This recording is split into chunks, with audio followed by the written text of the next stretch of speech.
فدادیل اپنے کالم محاذ قلم کے ساتھ آپ کی خدمت میں حاضر ہے۔ عنوان ہے کیا مولانا کامیاب ہوں گے؟ سمجھ نہیں آ رہی پاک افغان کشیدگی پر بات کی جائے اور اس تناظر میں مولانا فضل الرحمان کی بڑھنے والی اہمیت پر تبصرہ کیا جائے یا پھر سیاسی جماعتوں کے نزدیک مولانا کی جماعت کی اہمیت کا تجزیہ کیا جائے۔ مولانا فضل الرحمان ایک زیرک سیاستدان ہیں۔ وہ دراصل وقت کے نباز ہیں۔ اس وقت دنیا کا جو ماحول غزہ کی صورتحال کے تناظر میں بنا ہے، مولانا کی اس پر بھی نظر ہے اور ان کو خود جو معاملہ درپیش ہے وہ پاکستان میں سیکیورٹی کے حالات بھی ہیں۔ اوپر سے افغان مہاجرین کے انخلا کے حکومت پاکستان کے ایک فیصلے کے نتیجے میں پاک افغان کشیدگی میں بھی روز بروز اضافہ ہو رہا ہے۔ کابل حکومت نے مہاجرین کے انخلا کی پالیسی میں کوئی نرمی لانے کے لیے اپنا کوئی وفد اسلام آباد نہیں بھیجا۔ یعنی افغان حکومت کا شاید یہ خیال تھا کہ چونکہ فیصلہ صرف غیر قانونی طور پر مقیم افغان شہریوں یا دیگر غیر ملکیوں کے حوالے سے کیا گیا ہے، اس لیے ان کے پاس شاید کوئی ٹھوس دلیل نہیں تھی۔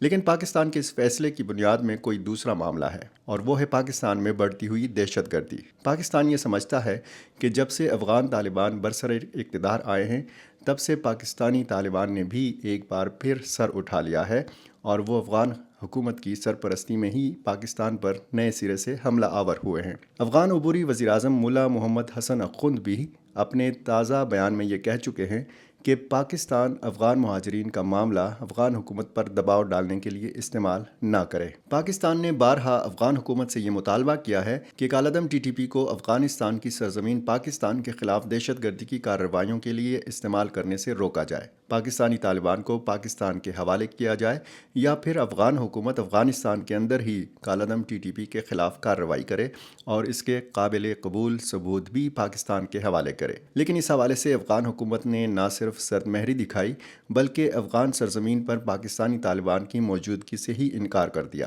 نگران وزیراعظم انوار الحق کاکڑ نے بھی ایک انٹرویو میں یہ یاد دلایا تھا کہ پچھلے دور حکومت میں ریاست پاکستان اور ٹی ٹی پی کے مابین مذاکرات افغان طالبان کی ثالثی ہی میں ہوئے تھے اور مذاکرات کے کئی ادوار کابل ہی میں ہوئے تھے۔ اب ایک دلچسپ صورتحال یہ پیدا ہوئی ہے کہ افغان وزارت داخلہ کے ایک ترجمان نے کہا ہے کہ افغان حکومت نے پچھلے ایک ماہ میں ٹی ٹی پی کے 40 افراد کو گرفتار کیا ہے۔ یہ گرفتار کون لوگ ہیں؟ یہ کس سطح کے جنگجو ہیں؟ کیا ٹی ٹی پی کی قیادت کو حراست میں لیا گیا ہے یا اس کے عام بندوق برداروں کو پکڑا گیا ہے؟ اس حوالے سے کوئی فہرست پاکستان کے حوالے کی گئی ہے، نہ ہی پاکستان نے ابھی تک اس دعوے کے حوالے سے کوئی رد عمل دیا ہے۔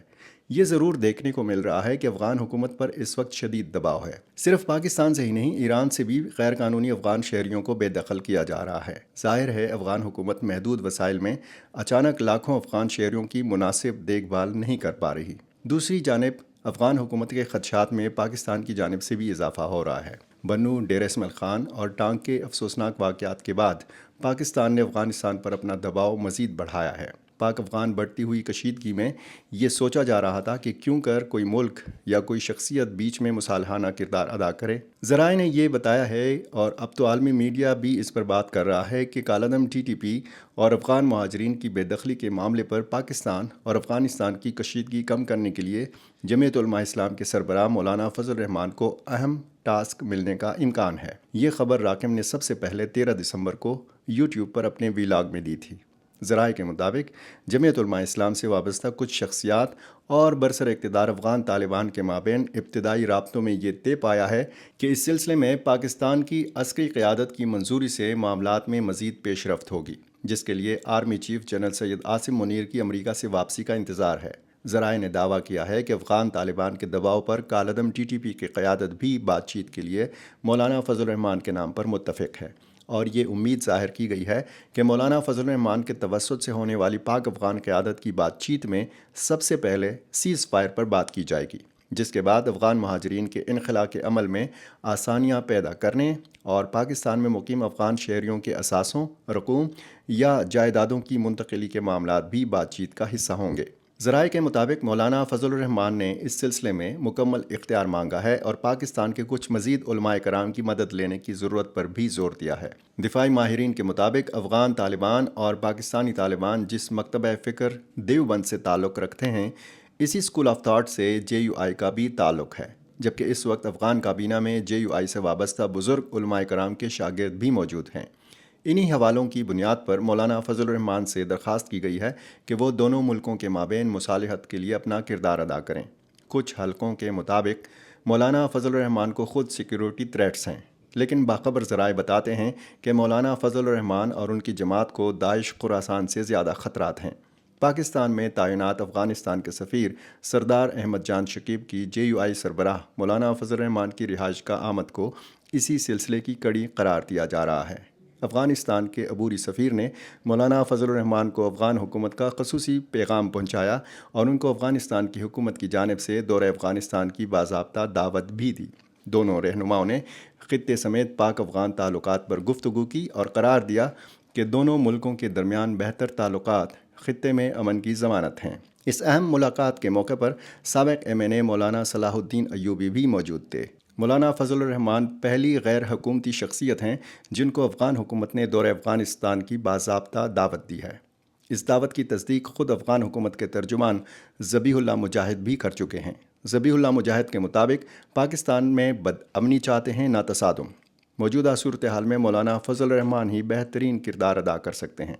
وہ پاکستان کی ایک مضبوط سیاسی مذہبی جماعت کے قائد ہیں۔ مصروفیت کی وجہ سے ان کو افغانستان کا دورہ نہیں کرا سکے، اب ان کو باقاعدہ دعوت دی ہے۔ ذرائع یہ بھی بتاتے ہیں کہ مولانا فضل الرحمان کا انتخاب دراصل قندھار کے 2 روزہ غیر معمولی اجلاس کے دوران ایک محدود اجلاس میں کیا گیا اور امیر المومنین ملا ہیبت اللہ نے اس معاملے میں مولانا فضل الرحمان اور پاکستان کے دیگر علماء کرام کے کردار کی اہمیت پر زور دیا۔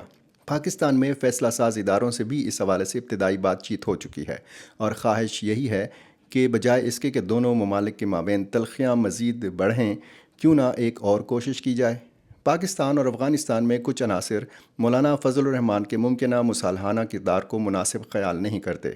اس کی وجہ سیاسی یا نظریاتی اختلاف بھی ہو سکتا ہے، لیکن اس وقت دونوں ملکوں کو ایسی شخصیت کے کردار کی ضرورت ہے جو بیک وقت کئی صلاحیتوں کی مالک ہو۔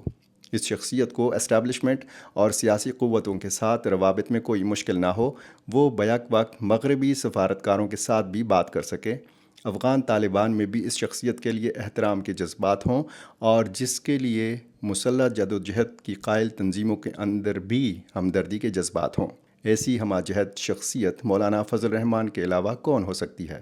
دیکھنا اب یہ ہے کہ مولانا فضل الرحمان کب کابل کا دورہ کریں گے۔ اس حساس معاملے کی نزاکتوں سے مولانا فضل الرحمان اچھی طرح واقف ہیں۔ وہ ہر پہلو کے اثرات پر پوری سوچ بچار کے بعد ہی اگلا قدم اٹھائیں گے۔